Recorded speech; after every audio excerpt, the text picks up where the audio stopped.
America के राष्ट्रपति Donald Trump ने शिया देश ईरान को परमाणु समझौते को लेकर आखिरी चेतावनी दे दी है, जिसके बाद अब ईरान के पास मात्र 2 ही ऑप्शन बचे हैं।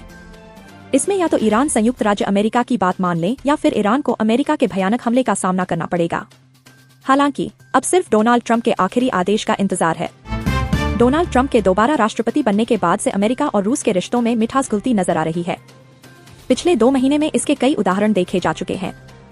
पहले यूक्रेन के मामले में अमेरिका का रुख रूस के पक्ष में नजर आया और अब ग्रीनलैंड के मामले में रूस ने अमेरिकी योजनाओं को हरी झंडी दे दी। इटली की प्रधानमंत्री जॉर्जिया मेलोनी ने यूक्रेन में नाटो सैनिकों की तैनाती के प्रस्ताव को सख्ती से खारिज कर दिया है। पेरिस में हुई यूरोपीय नेताओं की बैठक के बाद मेलोनी ने एक वैकल्पिक योजना पेश की, यूक्रेन को नाटो की सामूहिक सुरक्षा गारंटी देना, बिना उसे सदस्य बनाए। उत्तर प्रदेश के कैराना से युवा सांसद इकरा हसन ने सड़क पर नमाज पढ़ने को लेकर बड़ा बयान दिया है। उन्होंने कहा कि इस देश में नमाज होती आई है और होती रहेगी।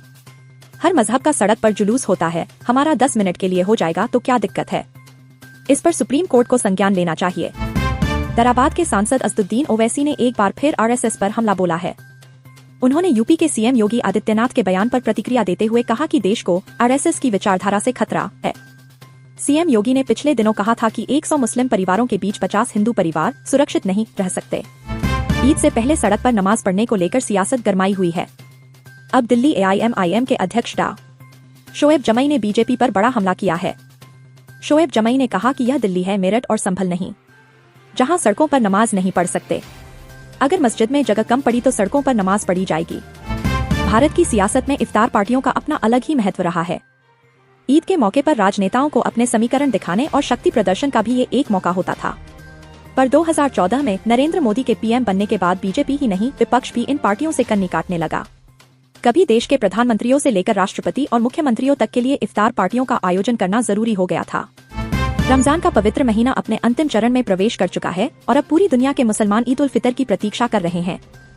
लेकिन इस साल भी ईद के चांद को लेकर एक बड़ा सवाल खड़ा हो गया है। क्या सऊदी अरब फिर से चांद देखे बिना ईद की घोषणा करेगा?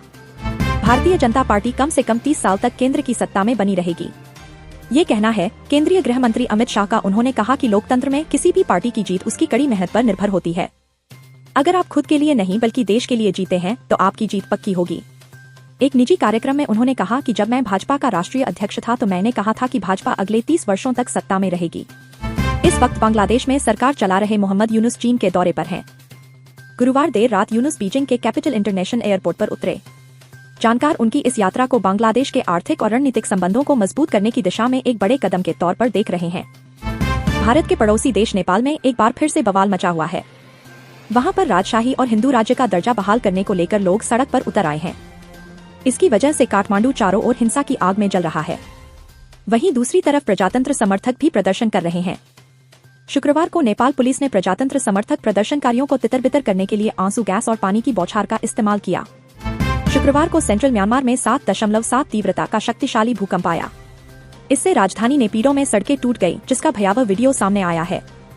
चीन, थाईलैंड और भारत के कुछ हिस्सों तक भी भूकंप के झटके महसूस किए गए। म्यांमार के सत्तारूढ़ जुंटा प्रमुख के अनुसार भूकंप से हुई तबाही में कम से कम 144 लोगों की मौत हुई है, जबकि 700 से अधिक लोग घायल हुए। उत्तर प्रदेश के पूर्व मुख्यमंत्री और वाईएसआर कांग्रेस पार्टी के प्रमुख जगन मोहन रेड्डी ने राज्य की एनडीए सरकार पर गंभीर आरोप लगाए हैं। उन्होंने कहा कि मुख्यमंत्री चंद्रबाबू नायडू के शासन में हिंदू धर्म खतरे में है, क्योंकि कासीनायना क्षेत्र में स्थित मंदिर को ध्वस्त कर दिया गया। नंद्याल जिले के नलमाला वन में स्थित कासीनायना क्षेत्र में बने मंदिर को वन विभाग के नियमों के कथित उल्लंघन के कारण जमींदोज कर दिया गया था।